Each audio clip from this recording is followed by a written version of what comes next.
The question that I suspect you're leading me to is, how did the bank disappear in March of 2023? Yes. It was a giant mistake made on the part of fundamentally the finance team. Here's what that mistake was. It's very simple. This episode of Monetary Matters is brought to you by the VanEck Uranium and Nuclear ETF. Explore how nuclear energy can play a role in your portfolio at vaneck.com/NLRJack. We've got a very special conversation today. I'm joined by Ken Wilcox, former CEO of Silicon Valley Bank from 2001 to 2011, CEO of a joint venture, Shanghai Silicon Valley Bank, and author of the China Business Conundrum, Ensure That Win-Win Doesn't Mean Western Companies Lose Twice. This conversation is going to be about China, of course, about Silicon Valley Bank. But let's start off, Ken. How did you get started? What was your first job at Silicon Valley Bank? And then take us your journey into being CEO. All right. Very quickly, I started out in a different kind of career altogether. I was a professor at the University of North Carolina in Chapel Hill at a point in time when inflation was 12% and raises in the humanities, and I was in the humanities, were about 2%. I couldn't afford to stay there, so I quit. I went to Harvard Business School in order to cleanse my resume. And so you were, I didn't know this. So you were a professor, was it of German studies? That's right. Exactly. Wow. Yeah. Yeah. And you may ask what that has to do with banking. And the answer is, of course, nothing. You started in Boston. Tell us your journey from working at Silicon Valley Bank. What was your journey from there to becoming the CEO? And tell us about the business model of SVB and chart its growth.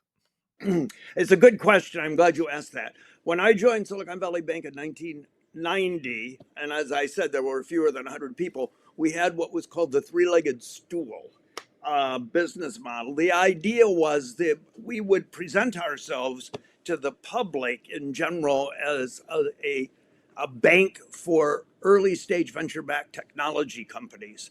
But because it's really hard to make money at that, as a banker, it comprised only 1/3 of our portfolio. The other 2/3 were real estate and small business lending.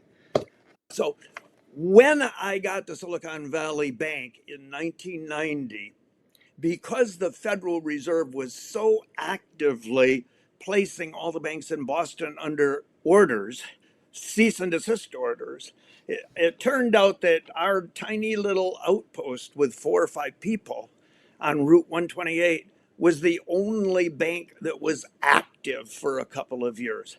So we were, in effect, winning every deal that we competed on without really realizing that we were the only game in town. We weren't as smart as we thought we were, but there were no competitors. However, our success record impressed the folks in California to the extent that when the next CEO in line decided that he wanted to ultimately retire himself, he asked me to come out to California. Okay, so there's the three-legged stool: small business lending, real estate lending, and technology lending. The first two businesses are common with nearly every bank in the world. The latter was not at all common. You made the switch to just say, get out of small business, get out of real estate. We're going to become a technology only bank. So that means only the loans, all the loans were to the technology sector. And what did that look like? Yes, that's exactly right. First of all, I got there in 1997, but I had to wait until 2001 to become CEO because it turned out that my predecessor didn't really want to retire. He only wanted to have somebody there so he could tell the board there was a successor. Finally, he moved on. In 2001, I became CEO, and I made, in rapid succession, 2 or 3 decisions that were pretty big ones. And fundamentally, I believe in delegating, so they're almost the only decisions I ever made. My first big decision was that we would get rid of the 2/3 of the bank involving real estate and small business lending because we were just a Me Too player. Every bank in the world does that. And it's almost impossible to compete as a small guy. And so we asked everybody to leave. It took them a couple of years. And we then filled up the gap, the 2/3 of the bank gap with technology companies. That was number one. And number two was, instead of just working with early stage venture backed technology companies, we would work with technology companies of all sizes, because you make money in banking with the big ones. The only reason that we kept on working with the small ones was because it gave us, first of all, access to all the venture capitalists in the country. And secondly, because if you wait until the little ones have grown up, you have to compete against huge competitors. But if you start with them when they're just tiny, they'll typically stay with you out of loyalty. So that was the second big decision. Third one was to go overseas. So we, in rapid succession, went first to Israel. I think that was number one. I think India was second. I think London, serving all of Europe, was third. And then ultimately, we addressed China. And Ken, so just map out Silicon Valley Bank's assets. What were its assets? What were its liabilities? And when you say you wanted to bank those small companies because you made the money from the big companies, but you wanted to bank those small companies because those small companies would turn into the big companies. And then also you get access to the venture capitalists. Explain, were you making money on the deposit side or on the loan side? The loan side, you make money because you get interest income and they pay back their loans. And then the deposit side, you make money because that you pay way less in deposits than the loan. So which side of it were you talking about when you said that you wanted to bank the small people? All right, let me address that in a slightly different way. By the time we reached what I think of as maturity, maybe around 2005, 2006, maturity in terms of implementing the business model that I wanted us to have, by that point in time, the portfolio looked like this. We banked about 2/3 of all of the venture-backed companies in the United States. We banked maybe half of all of the technology companies as a whole, meaning to include the big ones. And then we banked about 70% of all the venture capital firms. Now, if you look at only the companies and leave out the venture capital firms, about 80% of our clients were early stage venture backed companies by maybe 2006, 7, 8. And only about 20% were actually bigger technology corporations. They follow two totally different dynamics. With the 80%, you're going to have the 80% of early stage companies, you're going to have so many losses that the only way you can either break even or make money is by taking warrants. So we had warrants in every deal, and the warrants covered our losses and gave us a small profit. With the one in the other part of the portfolio, the 20% that were bigger companies, we made money on everything. And in addition to that, we made a lot of money serving the venture capital market. And this is the way I would explain that very briefly. We assembled a wide array of financial services oriented companies that were all directed toward either technology companies or venture capital firms. And all of them were immensely profitable. So that worked out fabulously for us. And one of the big ones that I should mention to you is we became a fund of funds because we banked all these portfolio companies of the venture capitalists. They knew us and trusted us. And they gave us access when they raised funds so that we could invest too. And because we banked all their companies, and because we knew virtually all of the partners in all of the funds individually, we could do a great job of predicting which fund was going to do well and which one was not apt to do well. And the result was we were able to create a marvelous fund of funds that did extremely well. And then initially, we were investing our own money, meaning the bank's capital. But as the regulations tightened in the course of the first decade of the 21st century, we began to change that slightly. Instead of investing our own money, we raised money from endowments and foundations, and we put it into the best venture capital funds in the US and in some cases overseas. So that was one of the many businesses that we assembled. And the question that I suspect you're leading me to is, how did the bank disappear in March of 2023? Yes. The bank disappeared mysteriously from my point of view because I was no longer active. My 30 years at SVB ended at the end of 2019. So I was utterly amazed when I woke up one morning.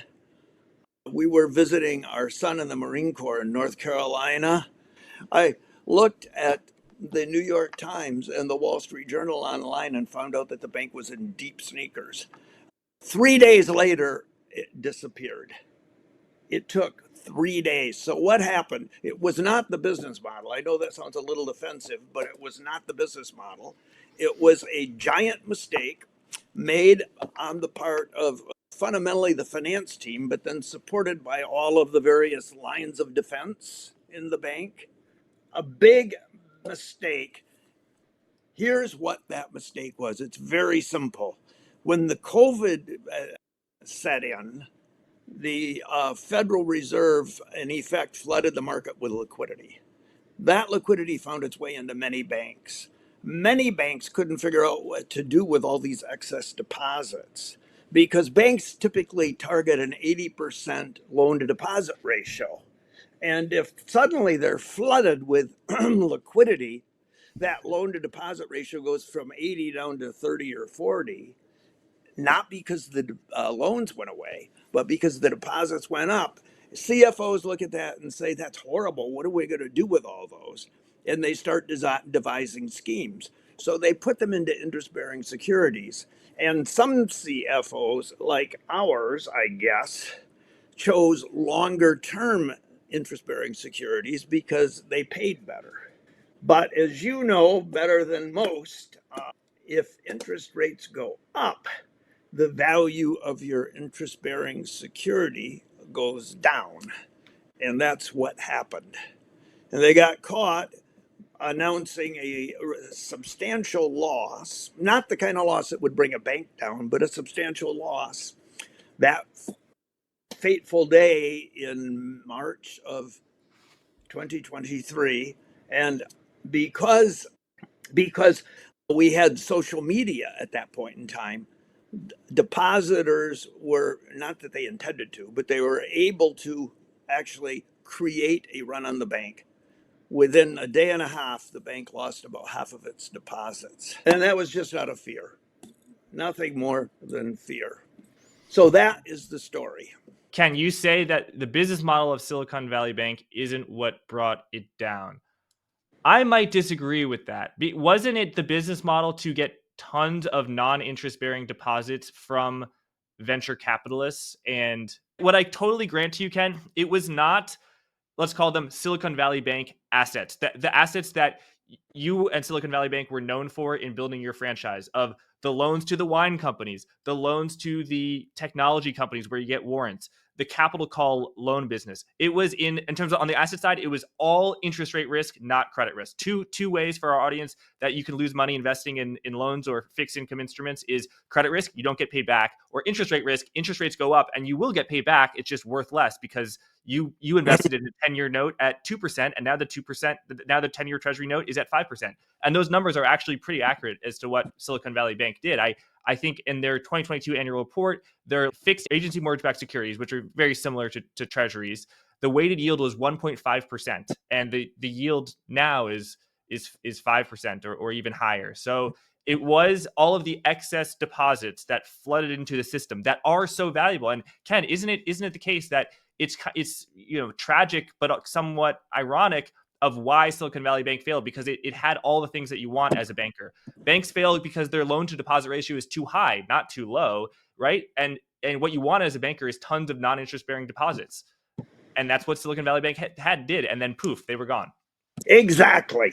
And I'll give you your point, but I'm going to counteract it. And that is that in my years as CEO, we had the practice of doing the following.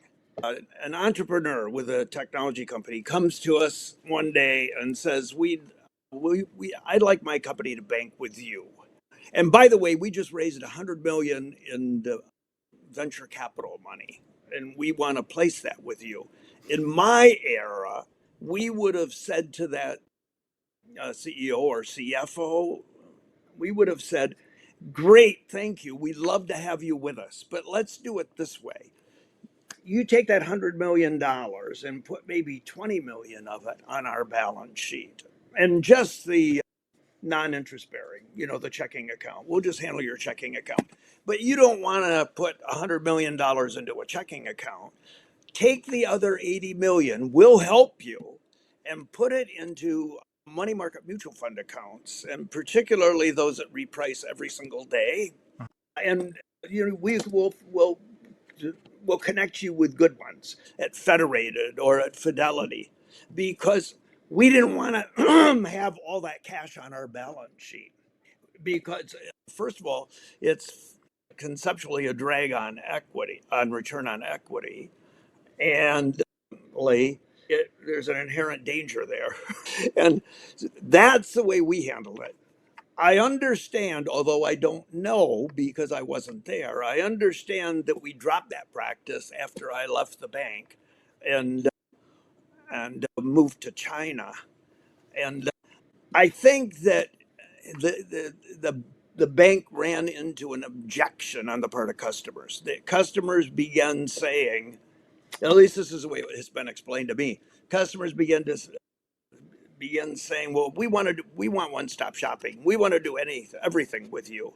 And the bank felt that there was some danger that they would lose some of those customers if they took the approach that I said we used to take when I was CEO. And that is, we'll take some, but put the interest-bearing deposits someplace else. And our argument was very simple. We're not experts at this, but Federated and Fidelity have money market mutual fund accounts that are run by experts, and you're better off with them. But in effect, we thought, helping the customer, but also protecting ourselves from the inherent dangers in having too many deposits on the balance sheet. Ken, there were 3 times where Silicon Valley Bank's deposits grew at, I'll call, a tremendous rate, year over year, greater than 50%. One was 2009, one was 2015, and one was 2021, 2022. Tell us, what was the saying of your business school professor that about when banks grow? What did it keep you up at night? Why is banks growing so risky? What did Silicon Valley Bank do during your tenure and after your tenure in 2009 and 2015 to manage that huge growth of deposits without there being a large risk generated? And what didn't it do in 2021? Right. So let me just tell you that I was the beneficiary of the wisdom of a fellow named Charlie Williams. Charlie was the elder statesman, the smart man who garnered a lot of experience over his lifetime. He was so much fun in class, but he was also so terrifying because he told entertaining stories. But periodically, in almost every class, he would stop on a dime, almost pirouette, and point at somebody. And half the time you felt he was pointing at you.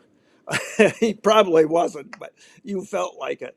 And he would scream something like, whatever happens, never grow your bank more than 10% per year, because you'll be in trouble. Or whatever happens, don't accumulate too many deposits, because your CFO will be tempted to put them into interest-bearing securities that will ultimately get you into trouble. And so I don't know if you have this problem, but for years I would once or twice a year wake up in the middle of the night in a cold sweat, feeling that Charlie Williams had just pointed his finger at me. But I think he was totally right. In 2009, when I was still CEO, I don't remember specifically what that year was like, but I know we struggled to get deposits off the balance sheet. Just strongly encouraging people to put them with a money market mutual fund account not on our balance sheet. We only wanted the DDA. And for the most part, if we got everybody's DDA, which, the non interest bearing, we had plenty of deposits. Whatever happened in 2015, if I looked at the financial results when they were published, and they would just kept adding deposits. I think in 2019, correct me if I'm wrong, but I believe my recollection is in 2019 we had roughly 40 billion in loans and 50 billion in deposits, and by 2022 I think we had almost 250 billion in deposits, and we still only had maybe 40, 50, maybe 60 billion in loans. Mm-hmm. So it was way out of whack. And it's a little unfair of me to second guess the management team because I wasn't part of it. But I think the guy who was chairman when I was CEO was a very sophisticated and very nice guy named Pete Hart, who had been involved with a number of Fortune 500 companies. And when the bank went down and I called up Pete in order to commiserate, he just said, "How did they flunk Banking 101? You can't do what they did." That was his viewpoint. And so DDA is demand deposits, so non-interest bearing deposits. So interesting that you, even with the huge growth in deposits, that had to put a lot of off-balance sheet deposits. So the growth was even more. You just had laid off some of the risk to other banks, and presumably you would get maybe some kind of fee there. Right. Yeah. Right. That's exactly right. I thought it was a pretty good methodology. And why it went by the wayside after I left, I can only guess. And I base that guess on what people have told me, that customers became more and more resistant to splitting their relationship. And they didn't want to lose those customers. On the other hand, isn't it better to lose 10% of your customers who are angry because you can't do everything for them than it is to lose the whole bank? why is it that the Silicon Valley Bank deposits grew so much more than their loans? The flip way of asking that question is, why is that the venture capital community and the technology VC-backed companies, why is it that they had so much more money in deposits than they could borrow in terms of loans?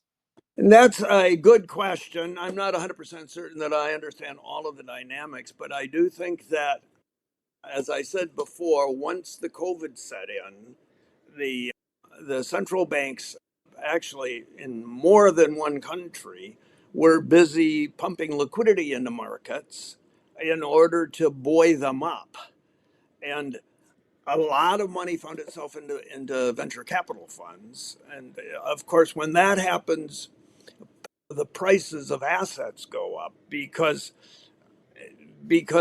of the level of the level of liquidity in the market, or the has an influence on how much money venture capital funds can raise and are encouraged to raise, and that raises the price of assets that they choose because they have that much more money to. So technology companies are asking for bigger and bigger amounts. It was a kind of a liquidity fest, and in my estimation, it wasn't a healthy liquidity fest. But then the liquidity fest drove up inflation in a general sense. And when inflation goes up, obviously the Fed then starts raising rates in order to fight inflation. And that was created the perfect storm because the banks, and it wasn't just SVB, by the way, but many banks were taking excess deposits and putting them into interest-bearing securities. And Mm-hmm. so many banks were, at least theoretically, subject to the same problem that SVB had or that First Republic had. Yes, I think, I mean, Bank of America owns $500 billion worth of the same agency mortgage-backed securities, low Right. yielding, that lost so much in value that Silicon Valley Bank owned. But their deposit base, their liability base, is a lot of individuals as opposed to venture capital funds and advanced, high ticket depositors who can withdraw their money at a moment's notice. Right. Right. And I also think that, and this may be the one weakness that I see in the business model, and that is that having so many depositors who knew each other probably exacerbated the run on the bank, Mm-hmm. meaning that venture capital funds all tend to know each other, and it's fairly easy for a venture capital fund to a partner in a venture capital fund inform his 100 best friends in other venture capital funds that he's worried about the stability of a bank. So And that is one weakness. as AI demand surges, nuclear energy is making headlines, driving tech's biggest companies to turn to nuclear power to meet growing energy needs. The VanEck Uranium and Nuclear ETF, ticker NLR, has provided investors with comprehensive exposure across the nuclear energy value chain for over 15 years, from downstream utilities to upstream uranium miners and innovative companies developing next-generation reactors. Positioned to capture the opportunities from the nuclear resurgence, NLR offers a unique way to benefit from this increasingly critical sector. Visit vaneck.com/NLRJack to learn more. That's vaneck.com/NLRJack. You can also search for the ticker NLR in your brokerage app today. Thanks for listening. Let's get back to the interview. All right, so let's say it's January 1st, 2023. The annual report from Silicon Valley Bank is about to come out, and it's going to reveal that there's lots of losses on the securities book. Some of those losses are going to be realized on March 8th when Silicon Valley Bank does a capital raise. A lot of those losses are still in the held to maturity book, so they're on paper they don't exist, even though they actually do exist. March 8th, Silicon Valley Bank comes out and says, we're going to raise money from a private equity firm, and then also we're going to do a share issuance. The stock collapses. People start pulling their money. Thursday comes, Friday comes, the bank fails on Friday. And I think I had done the math. I think that the actual amount of withdrawals was higher than $1 million a second. I think I did the math close to I think you're it. probably right. Yeah, yeah. I So seem to what would remember. you have done? What mistakes did management make? Like, let's say, Ken, you're in the seat. Already the mistakes are made. Okay. You have all of this money that's going down in terms of people are pulling deposits. This is before the bank run, but just there's a lot of cash burn. These venture capital backed companies are losing money. The inflows are no longer there. So deposits are going down, and there are tons of unrealized losses on securities. The rest of the bank is doing well, but you have those two huge problems. What does Ken Wilcox, renewed CEO, do on January 1 that was different than, and how might it have played out differently? Well, I think that question is a little bit beyond my pay grade, given that I haven't been paid by Silicon Valley Bank for a number of years. I don't know for sure, but I can give you some potential ideas. It's my understanding that we had a hedge, that we purchased hedges, and that for some inexplicable reason, nobody's ever explained it to me, we sold those before prematurely. And so, number one is it would have been better to have hedges and have kept them. That would be one thing. Another thing would be, and I don't know if this would have been legally possible, but it would be better to raise additional equity before you announce a giant loss than after. Of course, you have to inform the people that would be providing you the equity, because that would be not just unethical but illegal, I'm sure. But if we could have raised equity before the announcement rather than making the announcement and saying we're in the process of raising equity, that might have worked better. But I actually don't know, and I would hate to find myself in that situation to be again with. It might have been far better to have steered excess deposits in other directions prior to the onset of the debacle. I'm guessing that would have been very difficult if it was even possible.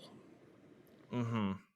But I'm saying that it stands to reason that you can't really announce a big loss and say we're going to fill the hole next week, because people are less inclined to believe that. If it were possible to do so, it would be better to say we've already piled up a huge mountain of cash to fill the hole, so there's nothing to worry about. Yes. But I don't know if that's possible. Yeah, I mean, I think you just would have raised all the money in private equity before. So General Atlantic had a $500 million restricted common stock offering. I think the answer is just have that be way, way bigger, because they needed a lot more money to fill the hole. Oh yeah, that wouldn't have been enough anyway. Yeah. No, that would not have been enough anyway. Maybe the die was already cast by January 1st of 2023. Maybe we were on a course that was ultimately going to lead to the disintegration, and there was no stopping it. I don't know. Ken, back of the envelope math, just to give people a little bit of sense of the scale, the retained earnings of Silicon Valley Bank. So all of the earnings before you were the CEO, while you were CEO, and after you're CEO, retained earnings was about $8 or $9 billion, and that's money that the bank has made. I'm just looking at my rough guess of the securities losses. I'm guessing that they were declined 15% in value and on roughly 110 billion of securities. That's $18 billion of losses. So the losses on the securities were more than double the earnings of the combined earnings of the bank, going all the way back to its founding, the retained earnings. What's your reaction to that? It's a dire situation. Yeah, it is. Okay, so Ken, let's now talk about China. When did you, while you were CEO, when did you want to get involved in China? How did you get involved in China? And then how did you become involved with Shanghai Silicon Valley Bank? And what is its fate today? All right. And I believe the year 2000, I started going to China for a couple of weeks every year with a team because we were interested in doing business in China. I very definitely had the sense that the innovation space in China was on the verge of becoming much, much larger. And I also felt that because technology is fundamentally a global industry, that it was important to be in all of the innovation centers around the world. And certainly we'd done very well in Israel. We did very well in Europe. Ultimately went to Canada. So I do remember that in 2000, I think 4, we put together a trip for the best venture capitalists that we knew in Silicon Valley to take them to China and show them what we'd been observing already for about 4 or 5 years at that point in time. And that is innovation spaces that were exploding. And then in 2005, we opened up our first office in Shanghai. And we didn't have a license to do anything, so all we could do is introduce ourselves to people. And we just kept introducing ourselves to people until we found people who took a great interest in us. And that was around 2008. Around 2008, I met a man, Party Secretary Chen, who was the party secretary of the Yangpu district, which was one of the 19 districts in Shanghai, and it was somewhat of a Rust Belt district. He wanted to transform his district into a knowledge-based industries district. And he wanted us to be a part of that because he felt that having a bank that understood how to make loans to technology companies would be quite beneficial to him. And ultimately, he introduced us then to a number of people in higher level positions in Beijing. And by 2010, it was pretty clear that high level people in Beijing wanted us to come to China. And then at the end of 2010, I retired, and our board of directors decided that they really wanted us to open a bank in China. They looked around, they couldn't find anybody in the bank they either thought was appropriate or who wanted to go. And they asked me. I talked to my wife about it. She was very enthusiastic. So at the beginning of 2011, we moved to China, and we were there for 4 years. And at the end of 2019, I had to step down from the board. I was actually vice chairman of the board, but the Chinese regulators had, in effect, rules. I'm not sure they were hard and fast regulations, but rules about how long you could be on a bank board. And they told me that it was time for me to retire. So at the end of 2019, I quit going to China. And then when our bank, in effect, disappeared in March of 2023, the regulators on that fateful weekend, by Saturday, we were already goners. We had been dissolved. And over the weekend, the regulators put all of the various parts on the auction block. The biggest part, which was the domestic loan portfolio, sold almost instantaneously to First Citizens. But I think First Citizens had a game plan that they'd already applied in other similar such situations. And so they knew exactly how to do it. And they bid and got and won the bid. So that was the biggest part of the bank, actually. But there were numerous other parts because we'd accumulated, either through acquisition or through our own creation, a number of non-bank entities, all financial services companies, all oriented towards serving the innovation space. And over time, all of those got sold off. It took at least a year, in my recollection. But by 5, 6 months ago, there was still one part remaining. And that was our 50% interest in the joint venture in China. And nobody bid on that. And the reason nobody bid on it, in my estimation, is very simply that the relationship between our respective governments has deteriorated to the extent that it would have been, I think, unnecessarily risky for somebody to have attempted, or to have not just attempted, but engineered a purchase of that 50% interest in the joint venture. So sometime around I think 5 months ago, I'm not quite sure, the Chinese Communist Party simply one day dissolved it. So it was something that takes place in a moment of time. And afterwards, the residue was absorbed by our erstwhile joint venture partner, Shanghai Pudong Development Bank. So it's no longer exists. Although some of the business activities still exist, but under the umbrella of Shanghai Pudong Development Bank. So I'm not a bankruptcy expert, Ken, but when Silicon Valley Bank, I believe it was the parent company that declared bankruptcy. That's what the stockholders own.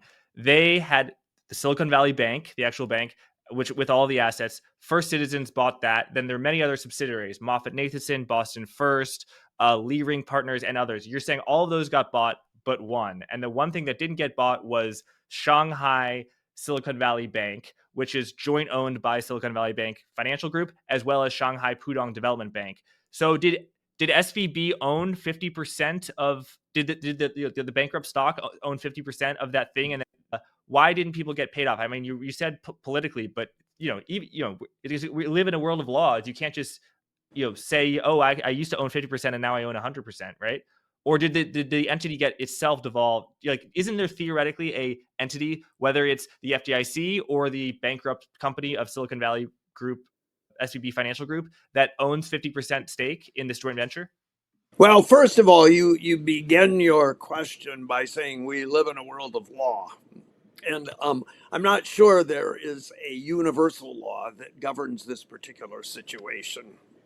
But if nobody was willing to stand up and say, nobody anywhere, it could have been somebody in France, it could have been somebody in Germany, it could have been somebody in who knows where. If nobody in the world is willing to stand up and say, I'm going to bid on that 50% interest, what are they supposed to do? So it simply disappeared. Poof. Poof.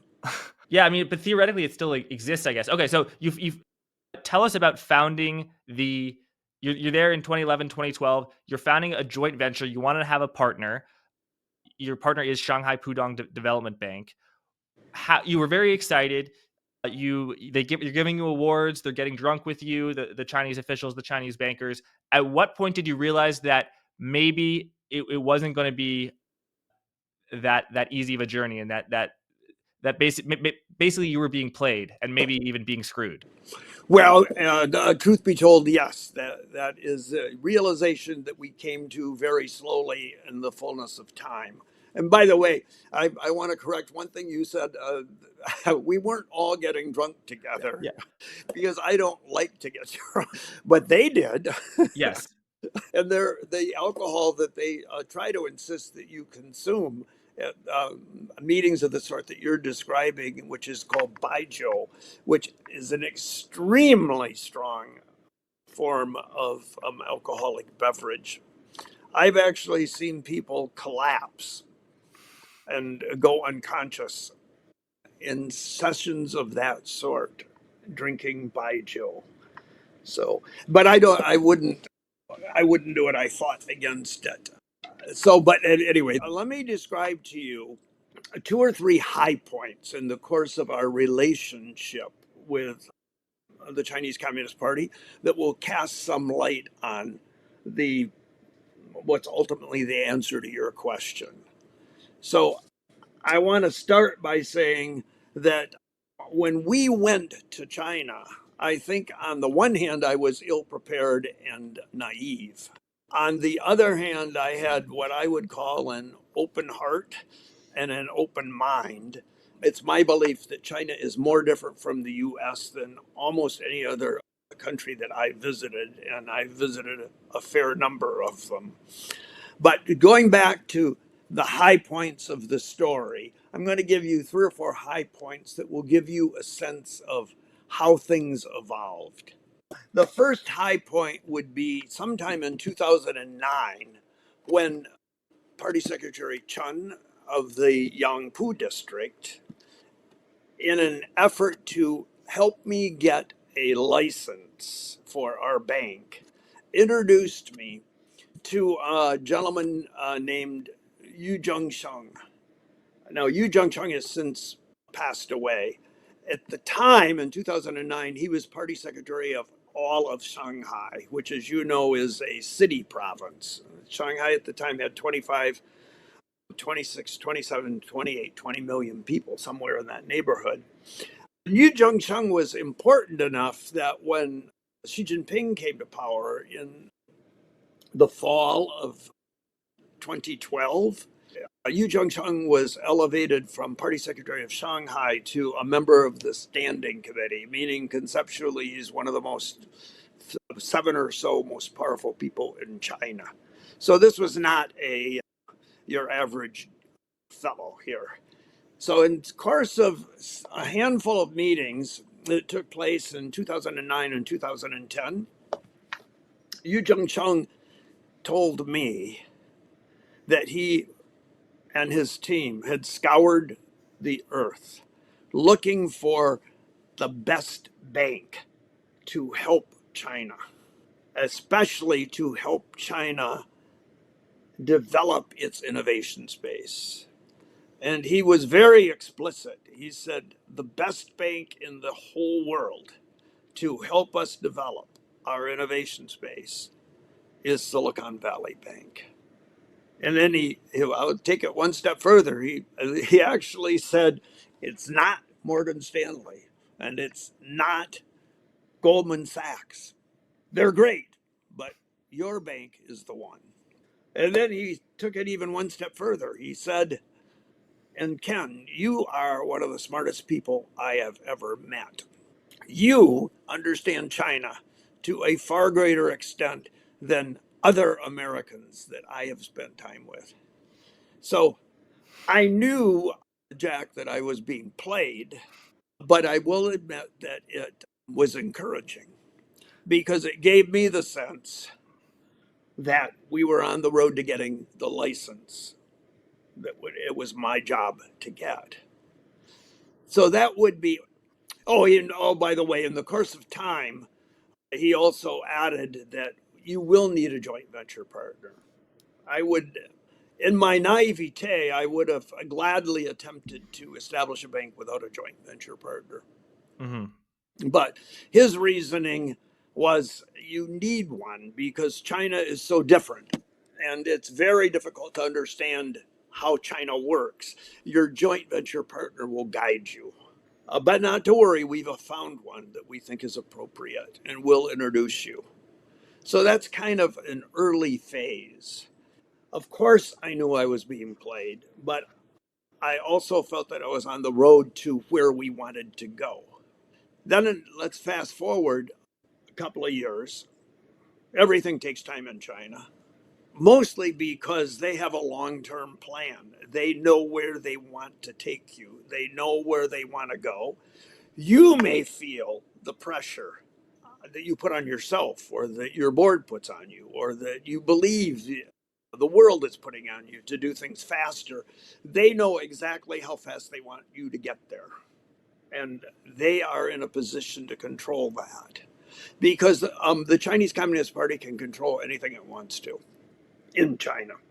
And I would go so far as to say if they're not controlling aspects of what you're doing in China, you're probably doing something that's fairly unimportant. Or you're being controlled and you don't know it because you're lacking self awareness, or because you're being flattered to the extent that you tend not even to think about it. But a couple of years later, we finally get the license. That would have been in fall of 2011 after my wife and I had been there almost a year full time.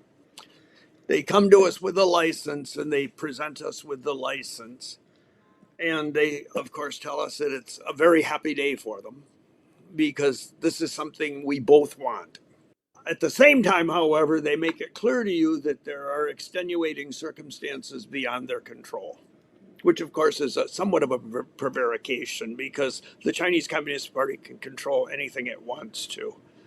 And to hide behind rules and regulations and laws is somewhat disingenuous because they make them up as they go. And even if they've been around for a while, they can change them on a dime. They can also arrest people for violation of laws that don't yet exist and keep them in prison until they decide to actually formalize the creation of a law. So, in any case, when we got the license, we learned two things that we had some knowledge of, but we didn't really believe that they would be operative for the simple reason that, after all, the Chinese Communist Party owned half of this joint venture. Why would they shoot themselves in the foot with regulations that are totally arbitrary? Yes, and sorry, Kane. So the Shanghai Pudong Development Bank, that is what owned half of the joint venture.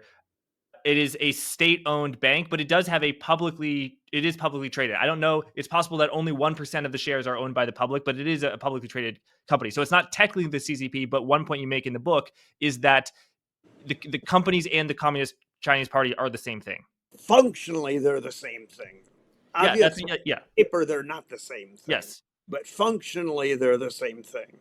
Mhm. Very definitely. And that's a point that I make in the book. And that is that one of the things that makes it so difficult, there are a couple of things that make it so difficult for us to understand China before we get there without experiencing it firsthand over an extended period of time.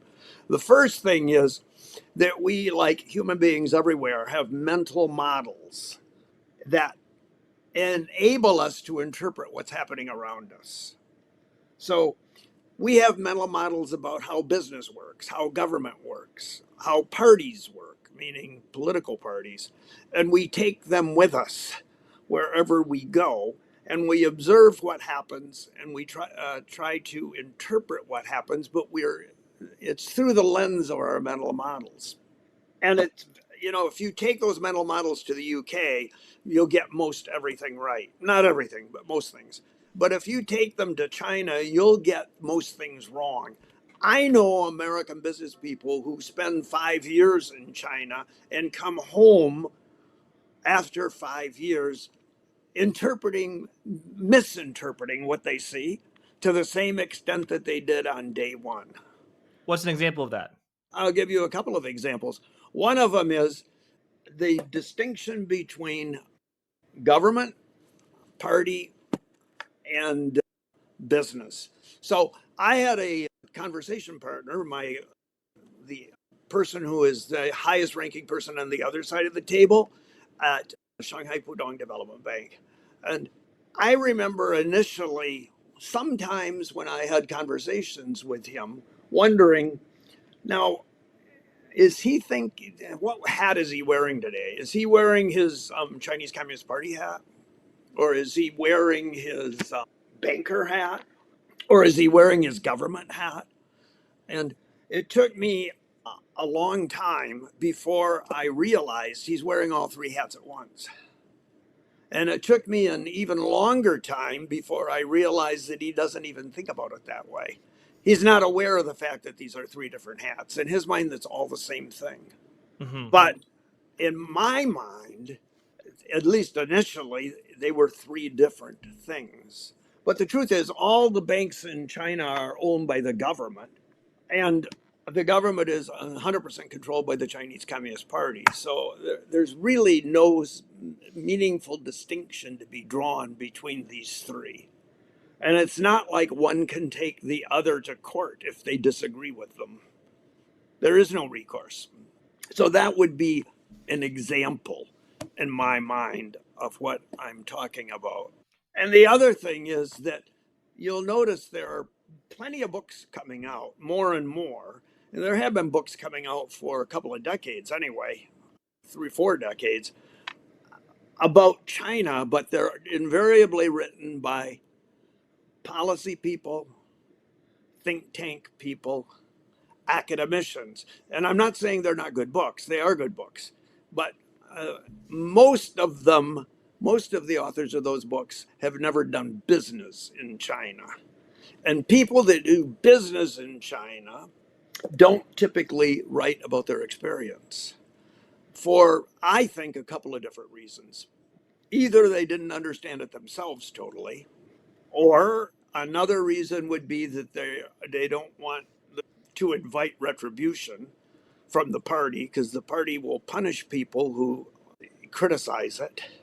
And another reason could be embarrassment. They don't want to admit that they were hosed.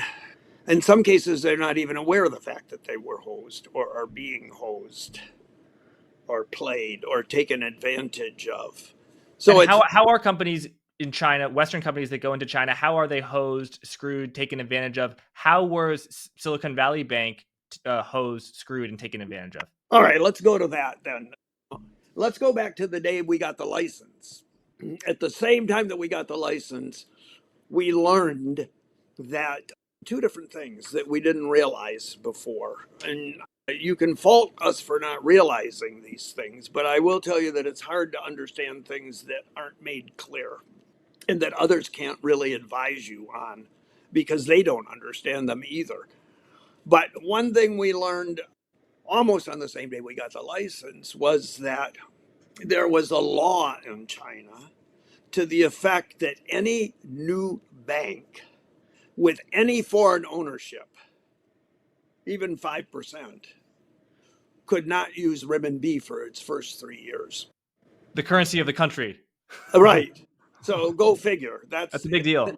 There's nothing you can really do because our would-be customers, technology companies of various sorts, which are chartered in China, only use renminbi. They have no use for other things because they pay their employees in renminbi. And if they need to buy components from other places or technology from other places, they can't actually do it on their own. They have to go to a trading company, most of which are government affiliated.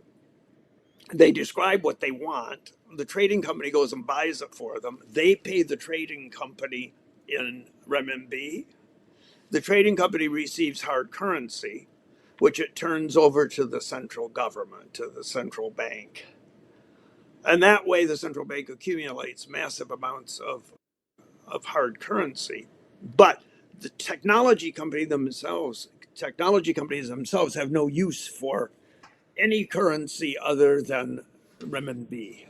So, in effect, we couldn't do anything for 3 years, but not to worry. They said that they're perfectly willing to help us. The regulators required some 60 some employees, not that they were fixated on that number, but they had a number of positions that they wanted filled before we could get the license, and it was about 60 people. The government said, well, we recognize that that's an expensive nut to crack, but we'll give you some subsidy every year, so it's not a complete loss to you. And by the way, we would very much appreciate it if you would act like good citizens here, because we want you to do what good citizens do, and good citizens help each other. And we have a number of banks that we would like you to teach your business model to in the 3 years where you can't use Chinese currency. And then the other thing we learned more or less simultaneously was that the license they gave us didn't permit us to do anything other than call ourselves a bank. It turns out that China works differently than most other countries. In most countries, if you get a banking license, that license enables you to do what any other bank would do. In China, each discrete individual activity requires a separate license.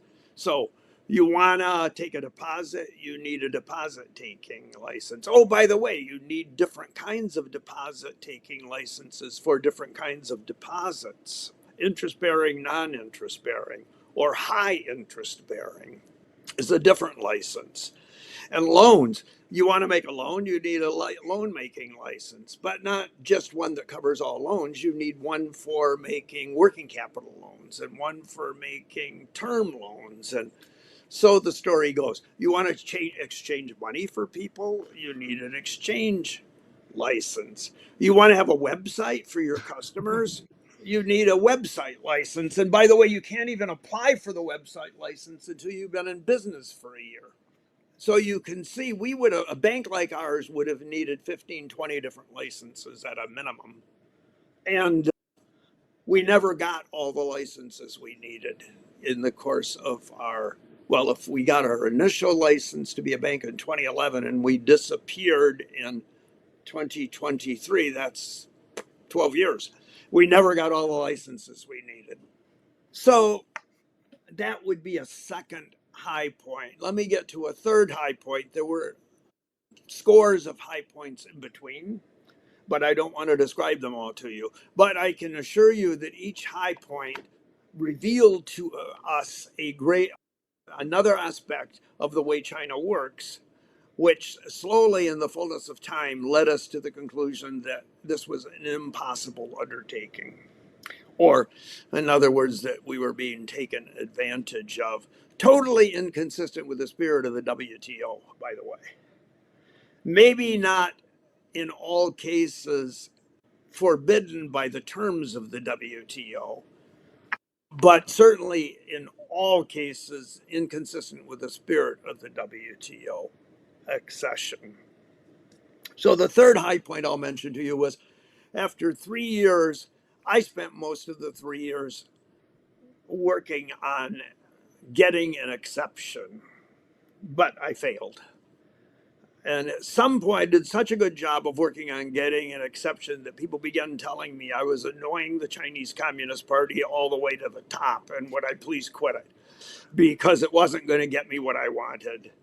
And I was just annoying people. And at what point did you start to be able to do the things that banks do? Take deposits, make loans, trade, do investment banking? Approximately 3 years after we got the Okay, so you did start doing it. You were a actual bank, and you achieved liftoff. Oh, well, first of all, we got the license in the fall of 2011. And it wasn't until 2011, 12, 13, 14, until the end of 14 when we were actually able to do things. And I spent that time, as I say, working on getting an exception. Ultimately, the day came when they told us we could use renminbi. And of course, they They described it in much the same way they described giving us the license in the first place. This is a glorious day. We're so happy. This is exactly what we wanted for you and for us. And it is just wonderful. And by the way, we want you to know that we so admire your business model that we have decided to open a bank of our own using your business model. And because the management team we've selected doesn't understand every aspect of your business model at this point in time, we would like you to spend some time with them, explaining to them how your business model works, some of the unanswered questions. And when I pointed out to them, look at, what do you mean a bank of your own? This is a bank of your own. Mhm. You own 50% of it. The only answer that they could give was, yes, I know, but we want one of our own, of our own. So that tells you something. I'm not sure what it tells you, but it does tell you something. Furthermore, I am absolutely convinced, notwithstanding anything anybody tells me, that allowing us to negotiate 50% was just another part of being played, because the rules or the laws precluded any foreigner from owning more than 20% of a bank, any foreign entity from owning more than 20% of a bank. But you can see they were able to ignore that rule in the interest of making us feel like special people and extremely smart people. So, the day we found out that we had been successful in negotiating 20%, we thought that we were, pretty good. It took me a couple of years before I realized that the percentage ownership is almost meaningless, at least in terms of control. And tell us about the bank that China started on its own, that it owned 100% of it, that basically wanted to copy you. They're not doing that well. Okay. And they're not doing that well because that's another high point in the evolution of the relationship. Some point, even before we got the license, there was a day when my conversation partner on the other side came to me and said, Ken, I'm very upset with you. Well, why? I thought we were working well together. Well, I'm upset with you because I believe that you have been acted disingenuously with me. Well, what do you mean? He says, we know that you have an algorithm that enables you to differentiate between companies that are going to be successful and companies that aren't. And you have not shared that algorithm with us. And I didn't know whether to laugh or cry, because the whole idea that we developed an algorithm would enable us to differentiate between early stage venture backed companies that were going to succeed and those that weren't was, in my mind, ludicrous. And in fact, I would say that the methodology employed by Silicon Valley Bank over the decades was as old fashioned as a methodology could be. It was purely relationship banking, and it involved, if you want to try to state it pseudoscientifically, pattern recognition. But pattern recognition over an extended period of time. We really didn't let junior lenders make decisions until they've been doing it for almost 10 years, because they needed to see hundreds of situations before their mind was schooled in the kind of pattern recognition that would help them to predict the future. And we got good at it, but not because we understood the underlying technologies, and not because we had an algorithm, but just because people had developed an understanding of what success looks like in its early stages. And I consider that highly manipulative, that day that he accused me of acting disingenuously. But it's not surprising, because it's not surprising for two reasons. Number one is China, as you know, has more engineers than any country on earth. And there is a kind of an engineering mentality. in China. So they seek to find algorithms that will explain things. That's number one. And number two is there is a deliberate tendency on the part of the Chinese Communist Party to use various things that most of us would consider a little bit unsavory in negotiations, and Like, manipulation is one of them. okay, yeah. Deceit and manipulation. So I got to tell you, I read a book that I would recommend to everybody. It was one of the few books I read that was actually helpful. And I've read a lot of books about China. But one of the books that I read before I even got there was a book that was written, I think, in 1982 by a well-known, at the time, well-known sinologist at MIT called Lucian Pai. And Lucian Pai, it's a very thin book. It's like 100 pages. It's called something like Chinese Commercial Negotiation Techniques. And you read this book, and he basically says, this isn't getting to yes. This is not an offshoot of the Harvard negotiation project that resulted in that book getting to yes. The techniques that you will find when you go to China include deceit and manipulation and subterfuge and on and on and on like that. When I read this book, I remember saying to myself, this Lucian Pai character must have been an extremely jaded person.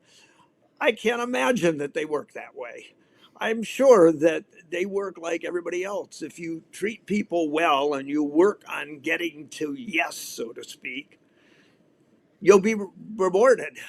And I met a number of people, Americans, who claimed that that was the case.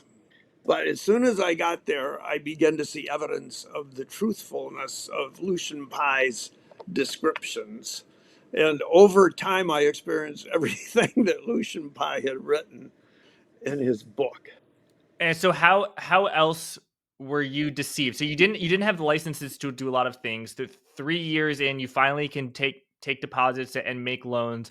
What did Shanghai Silicon Valley Bank, did you achieve any success in terms of scale, in terms of getting to hundreds of millions or billions of dollars worth of deposits? What was your peak in terms of assets and loans and profitability? Was there ever a point where you made money? And We how did did.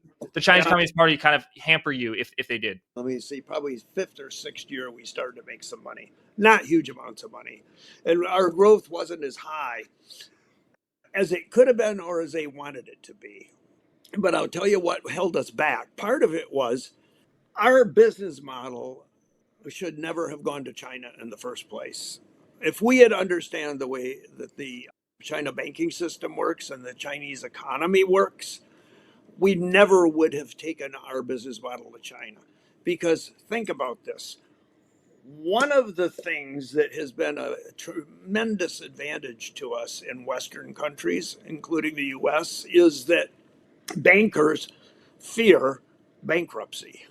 They avoid making loans that are dangerous in terms of their profitability because they know that regulators can close them, can issue cease and desist orders, and can close them down. And so when I started in banking in 1983, there were some 18,000 banks. And today there are, I think, around five, maybe 6,000. Where'd they all go? Well, a lot of them got acquired because that's been typical. Smaller banks get acquired by larger banks. A lot of them have gone under because the Fed is trying to avoid moral hazard. And I think rightfully so. How many banks have disappeared in China since the banking system was reestablished, subsequent to Mao's death in 1976? None. I don't believe there's a single bank that has gone under. When banks, and by the way, bankers in China are rewarded for volumes, and a larger percentage of their pay is in the form of bonus based on volume than would be true in the US. Because when the banking system is a tool of the Chinese Communist Party in accomplishing its goals. In other words, the Chinese Communist Party identifies a series of verticals or industrial sectors where it wants to be successful and ultimately dominate those industries globally. And they encourage the banks to make loans into those sectors. And when the banks, if the banks have too many failures, the regulators come in quietly in the dead of night and arrest a couple of people. And then they take all the bad loans and conceptually they put them in a landfill somewhere. And then they quietly recapitalize those banks. And maybe some people know about it. Most people don't even know about it. It's not advertised in the newspapers. But Silicon Valley Bank, when it went down, practically everybody that I encounter on a daily basis was aware that Silicon Valley Bank had gone down. The guy who came to cut my tree down at our house in the country told me all about Silicon Valley Bank. That kind of thing, that's just virtually unknown in China. So our business model won't work in China because we were able to, by simply existing and without even making loans during that period when we weren't allowed to make loans, we engendered the creation of a wide array of competitors. They didn't know what they were doing. Most of them generated losses in their technology loan portfolio. The whole idea of taking our business model there is something that won't work because the Chinese Communist Party ultimately chooses the winners and losers. It's not a market economy in the way that people generally think of a market economy. And a lot of companies in China don't really make money, but they achieve the goals that the party sets for them in terms of technological advancement and bringing China closer to dominating industries globally. China slowly over time has become dominant in a handful of industries and is now generating a $1 trillion trade surplus collectively, not with the US in particular, but collectively. And what that means is that other countries collectively are selling $1 trillion less than they might otherwise. But this is a crowning achievement from the point of view of the party. And it's clear that they subsidize companies in various ways. There are 100 different ways to subsidize a company. And I think they found all of them. And they're subsidizing those companies in order to achieve their goal of becoming a dominant player in a given vertical. And it's being achieved. But what's the cost? Entire industries in some countries are slowly disappearing. I predict that the automobile industry in our country here, and I know something about the automobile industry. I grew up in a town that was 100% dominated by the auto industry. I predict that our auto industry will slowly evaporate in the course of the next couple of decades because China now has reached the point where it exports more autos than any other country. Right. And yeah, and US auto manufacturing in terms of employment, it peaked, well over 20 years ago.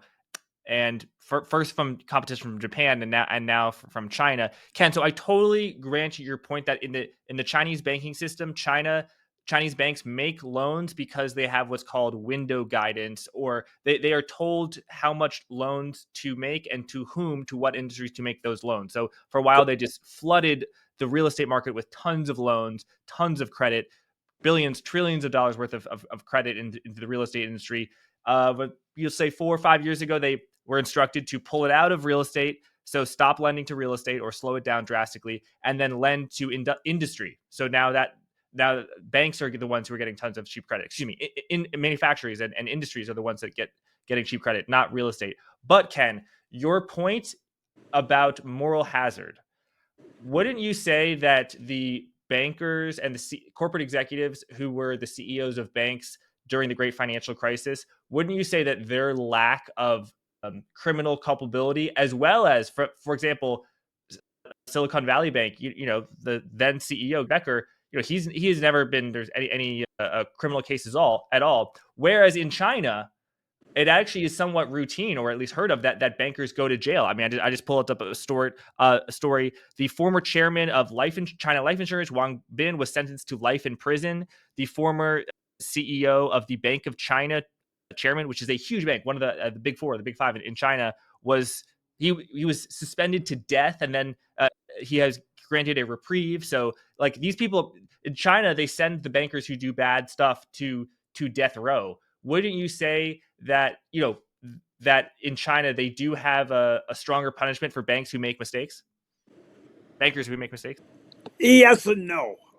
I would say I don't know of any banker here who has been executed. If there are some, I'm not aware of them. On the other hand, I know of plenty of banks as institutions that have disappeared. So you make a strong point, but I think you're mixing apples and oranges a little bit. And there are people then who are perhaps not jailed. In some cases, actually, bankers have been jailed, as you know. But at the very least, there are plenty of people who aren't allowed to occupy high positions, management positions in banks in the future. So I understand what you're saying, but those two systems, they work differently. And for a bank like ours to be successful, we have to be in a system that is more similar to what we have here in the US, where, for the most part, bankers avoided over the 40 years that I've been involved here, the technology space, because they view it as risky. And they view it as risky, in my opinion, because they aren't willing to devote the amount of resources to it that our bank was able to. Meaning, everybody in the bank was focused on technology. That's number one. Number two is we made a special point of understanding the personality and the track record of virtually every venture capitalist out there. And your point of Silicon Valley Bank is to make loans that make money, and we're going to make this. We have a very good chance of being paid back. And by the way, with this loan, we can get extra deposits in that will be non-interest bearing deposits. Your goal is to make money. Yeah, that point I grant you that the Chinese banking culture is just not a profit. It's not a return on equity culture. It is the Chinese Communist Party told me to make loans. I'm going to make loans, and I'm really good at making loans. But I'm not going to make them in a risk-adjusted capitalistic way. That's right. It's totally correct what you're saying. Yeah. Okay. So how did you? Go ahead. Think about it. It seems to be working, doesn't it? In China. Yeah. Yeah.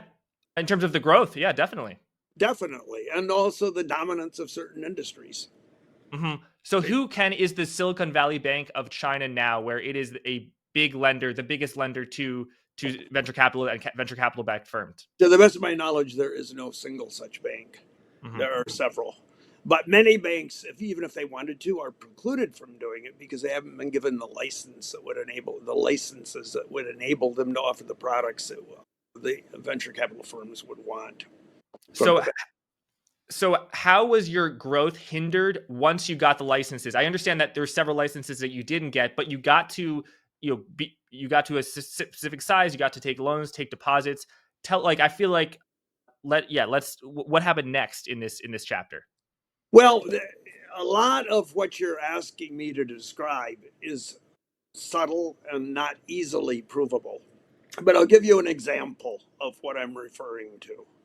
In the 09 and 10 2009, 2010 timeframe, we spent months and months and months negotiating a shareholder agreement in SVB and Shanghai Pudong Development Bank. And part of that shareholder agreement was that neither of the two parent companies would make loans to technology companies. In other words, we're like two parents creating a child, and we didn't want to compete with this child. So working with technology companies from a commercial banking perspective was the sole right of the child, Got it. neither parent. And we had made, prior to this shareholder agreement, over the course of several years, I don't know, 5, 6, 7 years, we'd made a number of loans to Chinese technology companies, but all offshore. In other words, those technology companies would establish entities in the Cayman Islands. We would lend to the Cayman Island company. So it was perfectly legal. We weren't violating any rules or regulations on either side. But we promised to the extent possible, transform those relationships into ones that would fit under the rubric of the joint venture. And we actually did that in the fullness of time. So in other words, we gave the joint venture a number of relationships. And conceptually, we're giving half of them for free to Shanghai Pudong Development Bank. We found out shortly after we got started that Shanghai Pudong Development Bank paid virtually no attention to the prohibition that they had agreed to in the shareholder agreement. So naturally, I confronted them on it. And when I confronted them on it, they said, "Oh, no, you're just not understanding. We're not soliciting those companies. We're letting the customers decide." So if you can explain what that means to me, I'd be grateful. But I think that there was a de facto violation of the shareholder agreement. And in time, they became unabashed in their description of what their activities were. I think by 2016 or 17, they would tell me in board meetings that they were banking 40,000 technology companies, or some number, some wildly exaggerated number. I think they were defining technology companies slightly differently. But whether they were or whether they weren't, their statement was a bull-faced violation of what they'd agreed to. So that, I think, would be another example of what I'm referring to. And Ken, are there any other ways that you feel like the Chinese Communist Party screwed Silicon Valley Bank and Shanghai Silicon Valley Bank, or do you think we've covered them all? And if the number that I've described to you isn't sufficient for you to come to the conclusion that we were played, I'm a little confused. Yeah, so they let the parent company grow and they broke those agreements. They didn't give you the licensees. What else have we already talked about? Well, I'll give you another. I could give you smaller examples that would be indicative of larger trends, but suffice it to say, I think that the situations that I've already described to you are pretty significant. I don't believe that there has ever been a case where a Chinese bank has been given a license by either the controller of the currency or the Federal Reserve with any limitations placed on it. When I found out that we were not going to be allowed to use Chinese currency for the first 3 years, I went to the Fed here in San Francisco and I talked to them about it because I'd been on the San Francisco Fed board for 7 years in the past and I knew a lot of people. And their response, I said to them, you should ensure that Chinese banks that get licenses to do business in the United States aren't allowed to use dollars. And they just laughed at me and they said, you're the one who decided to go to China. We didn't send you. And our job is to ensure the safety and soundness of the U.S. system and to treat all of the license holders equitably. So, no, we can't do that. Yeah. And Ken, so at the end of your book, I think at the epilogue, you've got 4 years of lessons, and you've got close to 32 lessons about what American Western business people should understand about China. So tell us, what you think are the most important, as well as how you kind of realized that in China. Well, I think the two most important, probably, I'd have to review that list in order to prioritize it for you. But I think that the two most important are understanding that this is not a country with rule of law. When the Chinese Communist Party talks about rule of law, they mean that they use laws to get their way. But they can change the laws anytime they want to, and they can make them up as they go. The point is the Chinese Communist Party will have its way, and there is no recourse. So that would be a very important one. Another very important one is what I have described as, or called sometimes, I'm not sure I call it that in the book, the arc. In other words, what is the typical evolution of a relationship? And the typical evolution of a relationship is very simply this: entice a company to come to China, usually using flattery lavishly, but also promises of other things, subsidies of various sorts, special deals. And that's number one. Number two is once they arrive, tying them up in sometimes arbitrary and capricious regulation to make sure that, on the one hand, they can do enough that it's possible to observe and learn, but on the other hand, not so much that they can become too dominant. And then the number three would be to figure out how to appropriate their technology or their knowledge base, whatever it is that attracted the Chinese Communist Party to that company in the first place. That was knowledge, it wasn't profit. And the party needs to appropriate that knowledge. And there are various ways that can be done. It can include things like forced technology transfer. And in other words, that's the quid pro quo for access to the market. It could also include things like a requirement that 80% of their suppliers have to be Chinese suppliers. So you have to teach the Chinese suppliers how to produce what it is that you need from them. And then ultimately, those Chinese suppliers will come together and form a competitor. And that competitor will go after you in China itself. And if they're successful, then they'll take their competition globally. And you may end up losing out altogether in the fullness of time. And that has been a very conscious practice for the past 25, 30 years, to the extent that it's really no longer an important part of the playbook, because China has, for the most part, caught up in the places where they wanted to catch up. And one lesson that took me by surprise at the end is that you say the Chinese don't distinguish between debt and equity, nor are they focused on ROE, return on equity. Okay, we understand they're not focused on ROE, but how do you not distinguish between debt and equity? And what does that mean in practice?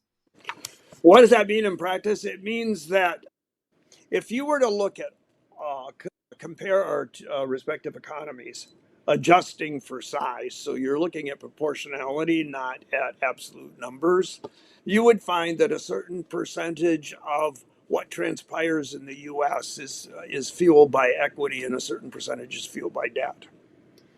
Having said that, if you were to do the same kind of analysis in China, you'd find out that the percentages fueled by debt is much, much larger, proportionately speaking. So, in other words, the banks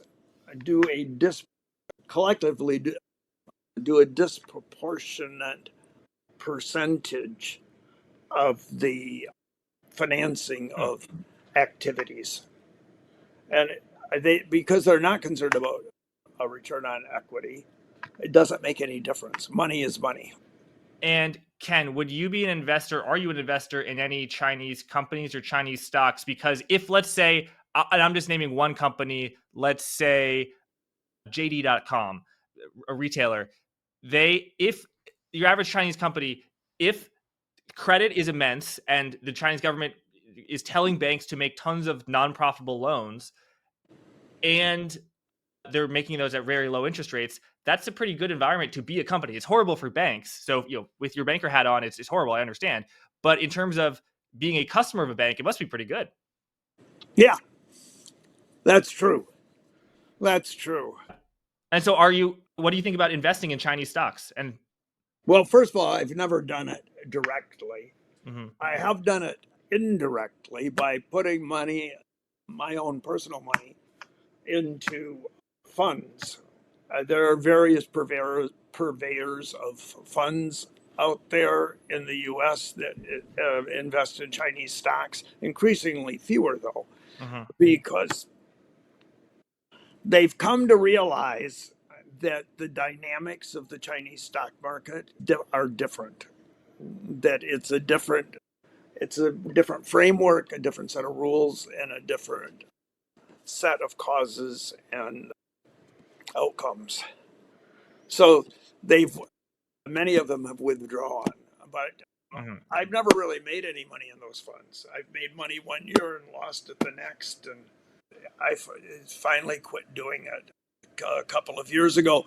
And by the way, obviously, I'm not going to mention any names, but I got a letter literally 2 weeks ago from a person who had been at a major institution investing in Chinese stocks for a long time, who read my book, and he said, not because of your book, but because of my own personal experience, I've come to the same conclusions that you've come to, and I'm no longer investing other people's money in Chinese stocks.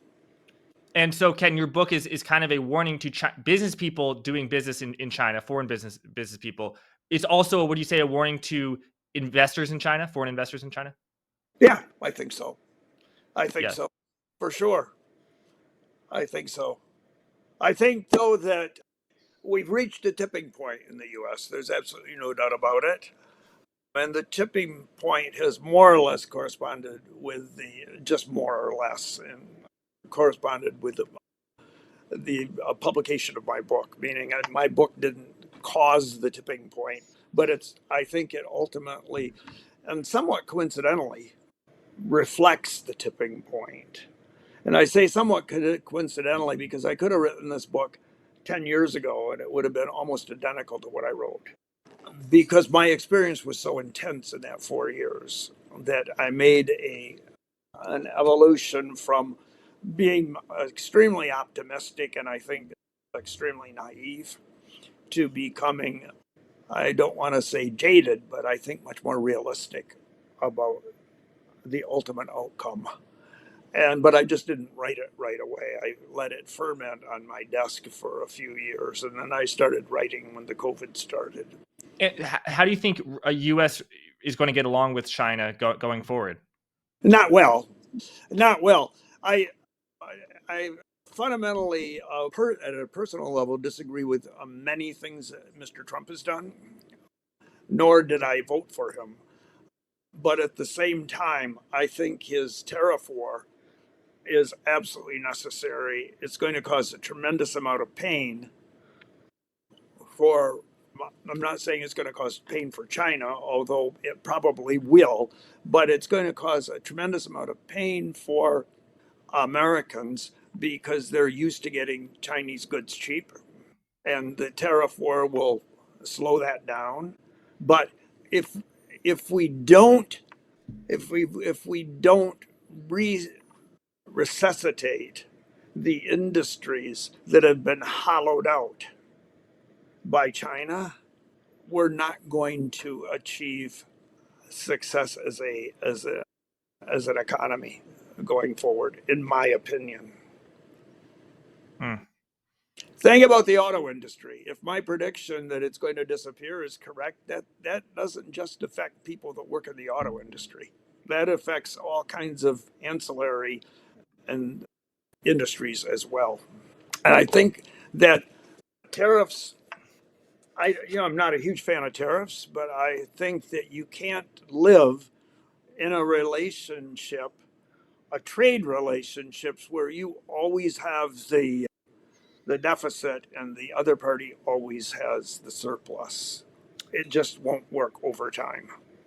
Yeah, I mean, you can paper over the cracks. That's what the U.S. and China have been doing for 40 years. But yeah, maybe long term, you're right that it's unsustainable.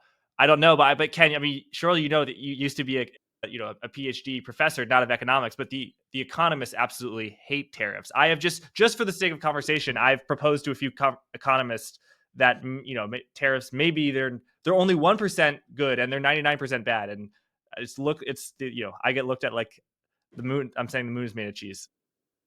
I think that they're bright people and they're sincere people. It doesn't Yeah. mean they're always right.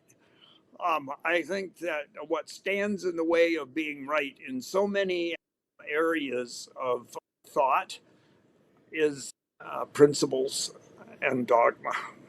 Well, Ken, the title of your book is The China Business Conundrum. Ensure that win-win doesn't mean Western companies lose twice. We'll include a link to the description. I really enjoyed it. I think people should check it out.